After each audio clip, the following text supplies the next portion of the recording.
Сярэдняя школа нумар 7 Брэста займае асаблівае месца ў адукацыйнай сістэме горада. Шматмоўе – адметная рыса гэтай установы. Тут на павышаным узроўні вывучаюць нямецкую мову. З 2006 года вядзецца падрыхтоўка вучняў для атрымання шпрах-дыплома. Кіраўніцтва школы разумее, што сёння важна валодаць не адной, а некалькімі замежнымі мовамі. Таму надаецца увага і вывучэнню англійскай. А 2 гады таму ў вучэбны план уключана кітайская мова. Усё гэта толькі адна са сторонок 75-годовой истории 7-й школы. 75 лет – это очень серьезная дата. Более 5500 выпускников за это время вышло из наших стен. Это Эдуард Симонович Ханок, Сергей Лаврентьевич Макаренко. Даже представлять, кто они, я думаю, смысла и нет. Это многие известные другие выдающиеся личности, которые работают в разных сферах и направлениях народного хозяйства. Я хочу выразить уверенность в том, что тот темп, ту высокую планку, которую мы подняли, мы будем уверенно держать и в последующие долгие годы.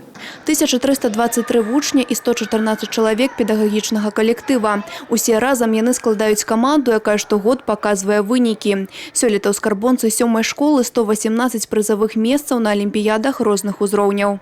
И здесь есть свой шарм, свои традиции, свой уют, что, конечно, создает комфортные условия труда как для вновь прибывших, так и для работающих уже много-много лет. Мне очень нравится эта школа. Я здесь с 1 класса. Тут очень дружный учительский коллектив. У меня очень дружный класс. Мне абсолютно все здесь нравится. Учителям я бы пожелал терпения, потому что учительский труд – это на самом деле очень тяжело. И очень много нервов это, скажем так, съедает. А одноклассникам я бы пожелал того, чтобы они начали понимать учителей. Свой 75-годовый юбилей сярэдняя школа нумар 7 адзначыла гучна. У абласным грамадска-культурным цэнтры сабралася шмат гасцей, сярод якіх ганаровыя выпускнікі школы, прадстаўнікі улады. Усіх чакала насычаная святочная праграма.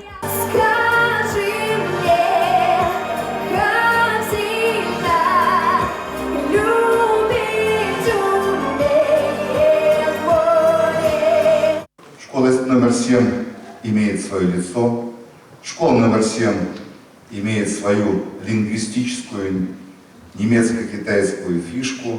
Школа номер 7 показывает себя со всех сторон и, реально находясь в сердце нашего города, в центре нашего города, она находится в сердце и у каждого из брещан. Успомнілі і ўсіх кіраўнікоў школы і знакамітых выпускнікоў установы і ветэранаў педагагічнай працы. Са сцэны прагучала шмат успамінаў, пахвальных слоў і падзяк у адрас педагогаў навучальнай установы. Анастасія Цыкунда, Грана Капян, Юрый Плінта, тэлерадыёкампанія «Брэст».